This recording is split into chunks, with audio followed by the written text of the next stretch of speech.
আসসালামু আলাইকুম। আশা করি প্রত্যেকেই ভালো আছেন। মহান আল্লাহ তাআলার অশেষ রহমতে আলহামদুলিল্লাহ অনেকটাই ভালো আছি। তো থাম্বনেল দেখে অলরেডি ক্লিয়ার হয়ে গেছেন কোন বিষয় নিয়ে কথা বলবো। কথা বলবো হচ্ছে গেটআপ কোয়ালিটি এবং গেটআপ কোয়ালিটির কাজ কি, কিভাবে একজন গেটআপ কোয়ালিটি কাজ করে। সম্পূর্ণ ভিডিওটা ক্লিয়ার করে দেবো এই ভিডিওতে। কথা না বাড়িয়ে চলুন শুরু করা যাক। সাথে আছি আমি মোহাম্মদ সবুজ ইসলাম।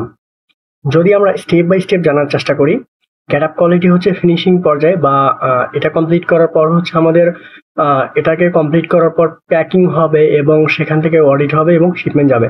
তো মূলত খুব ইম্পর্টেন্ট একটা স্টেপ হচ্ছে আপনার এই স্টেপ, সেটা হচ্ছে গেটআপ কোয়ালিটি। গেটআপ কোয়ালিটির কাজ সমূহগুলো কি কি হতে পারে? গেটআপ কোয়ালিটি প্রথমে স্যাম্পল স্যাম্পল যেটা থাকবে আমাদের, বাল্ক স্যাম্পল বা বাল্ক করার আগে যে স্যাম্পলটা থাকবে সেটাকে অবশ্যই রিভিউ করে নিবেন। কারণ স্যাম্পল এবং স্কেচ এই দুটো জিনিস যদি সে ইনশিওর করতে পারে এবং ট্রিমস অ্যান্ড অ্যাক্সেসরিজ, তাহলে এবং গার্মেন্টস এর উপরে যে গেটআপটা থাকবে, গেটআপ বলতে আমি সৌন্দর্য বোঝাচ্ছি, যে গার্মেন্টস এর উপরে যে সৌন্দর্যটা থাকে সেটা যদি ঠিকঠাক বজায় রাখতে পারে তাহলে গেটআপ ওকে। এর লক্ষ্য কি হচ্ছে? বাইরের চাহিদা অনুযায়ী গেটআপ পোশাক উৎপাদন করা। আসলে গেটআপটা ঠিকঠাক আছে কিনা, বাইরে কি চাচ্ছে, আমি কি দিচ্ছি, এটুকুই, আর বাইরের কিছু না।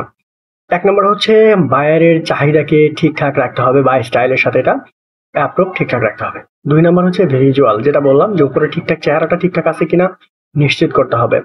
এবং তিন নাম্বার যেটা হচ্ছে সেটা হচ্ছে ব্যালেন্স ঠিক রাখতে হবে, যে প্রত্যেকটা গার্মেন্টস যেন সিমিলার ওয়েতে থাকে, ডিফারেন্ট ভেরিয়েশন যেন কোনোভাবে না হয়।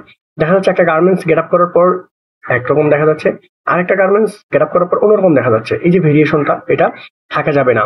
এবং চার নাম্বার যেটা, ফিনিশিং এবং আয়রন কোয়ালিটি চেক করতে হবে, যে ফিনিশিং কিভাবে হচ্ছে এবং আয়রন কোয়ালিটিতে কিভাবে, আয়রন স্টেজ অনুপাতে হচ্ছে কিনা, আয়রনটা ঠিকঠাক হচ্ছে কিনা, এটা খেয়াল রাখতে হবে। এরপর যেটা হবে ৫ নাম্বার হচ্ছে লেভেল বা ট্রিমস প্যারামিটার যেটা আছে সেটা ঠিকঠাক আছে কিনা এটা নিশ্চিত করতে হবে অবশ্যই। যে একটা লেভেল আপনি দেখলেন ১০ পিস ২০ পিস পর হচ্ছে আপনি দেখতেছেন বা যেখানেই দেখেন না কেন, প্যারামিটার গুলো ঠিকঠাক আছে কিনা এটা নিশ্চিত করতে হবে। ৬ নাম্বার আপনাকে মেজারমেন্ট এবং ফিট চেক করতে হবে, যে মেজারমেন্ট ঠিকঠাক আছে কিনা, যদি আমি এটা ছাড়ি তাহলে এটা ফিট হবে কিনা।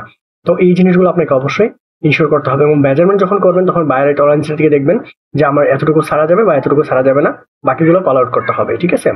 ৭ নাম্বার যেটা হচ্ছে ফোল্ডিং চেক করতে হবে, যে ফোল্ডিং গুলো কিভাবে করতেছে আসলে, কারণ এটা তো শেষ পর্যায়ের দিকে ফোল্ডিং গুলো কিভাবে হবে সেখানে আপনাকে ফলো আপ রাখতে হবে।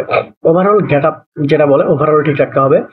এবং ৯ নাম্বার হচ্ছে যে ডিফেক্ট মার্ক, যদি আপনি কোনো ডিফেক্ট পান তাহলে সেটাকে অবশ্যই হাইলাইট করতে হবে, যে এই ধরনের ডিফেক্ট গুলো আসতেছে বা এই ধরনের ডিফেক্ট আমি পাচ্ছি। রিপোর্ট এবং ফিডব্যাক অবশ্যই রিপোর্ট করতে হবে এবং এটার ফিডব্যাক দিতে হবে যে এই টাইপের জিনিস উৎপন্ন হচ্ছে। আশা করি আপনি গেট আপ সম্পর্কে ক্লিয়ার হয়ে গেছেন। অসংখ্য ধন্যবাদ সম্পূর্ণ ভিডিওটা মনোযোগ সহকারে দেখার জন্য। পরবর্তী কোনো ভিডিওতে আবারও দেখা হবে। সে পর্যন্ত সবাই ভালো থাকবেন এবং সুস্থ থাকবেন।